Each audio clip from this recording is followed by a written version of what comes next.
Il est rare qu'un dossier mérite qu'on s'y arrête vraiment. Pas qu'on le survole, pas qu'on le partage distraitement sur les réseaux, mais qu'on le lise, qu'on le digère, qu'on en tire des conséquences.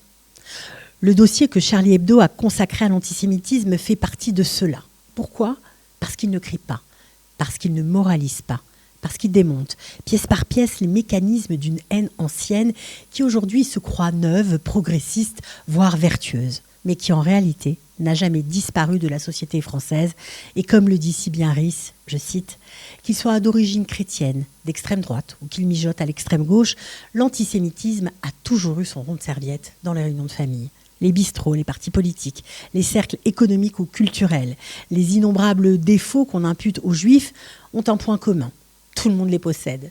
Et pour se délester de la culpabilité de les avoir aussi, le commun des mortels a assigné aux juifs la mission d'emporter la responsabilité exclusive. » Ce dossier ne parle pas seulement des agressions antisémites qui ont explosé en France, il parle surtout de ce qui les rend possibles.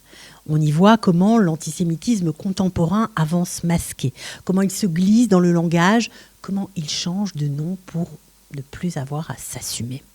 On ne dit plus les juifs, on dit les sionistes. Ou mieux encore, les dragons célestes, un détournement des personnages de One Piece beaucoup plus safe pour déverser sa haine sur les réseaux sociaux. D'ailleurs, on ne parle plus de haine, on parle de colère légitime. On ne vise plus une population, on vise un symbole. Mais le résultat est exactement le même. En gros, et comme toujours, l'antisémitisme n'a pas besoin de juifs pour exister. Il a besoin d'un prétexte. Et les exemples sont nombreux. Des artistes, des intellectuels, des journalistes juifs sont sommés de se désolidariser publiquement et en permanence de l'État d'Israël, auquel on les associe malgré eux, comme si leur existence dans la sphère publique devait être désormais conditionnelle.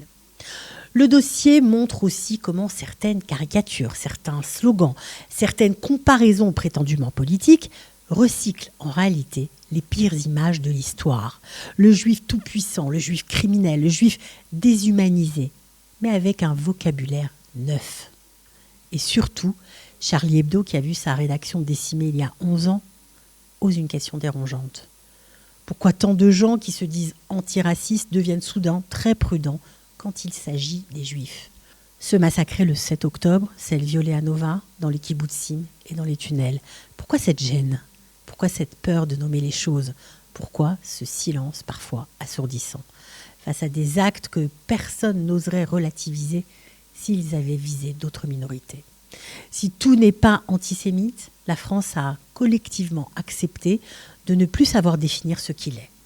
Et quand une société ne sait plus reconnaître une haine, en l'occurrence ici la haine du juif, elle finit toujours par la tolérer.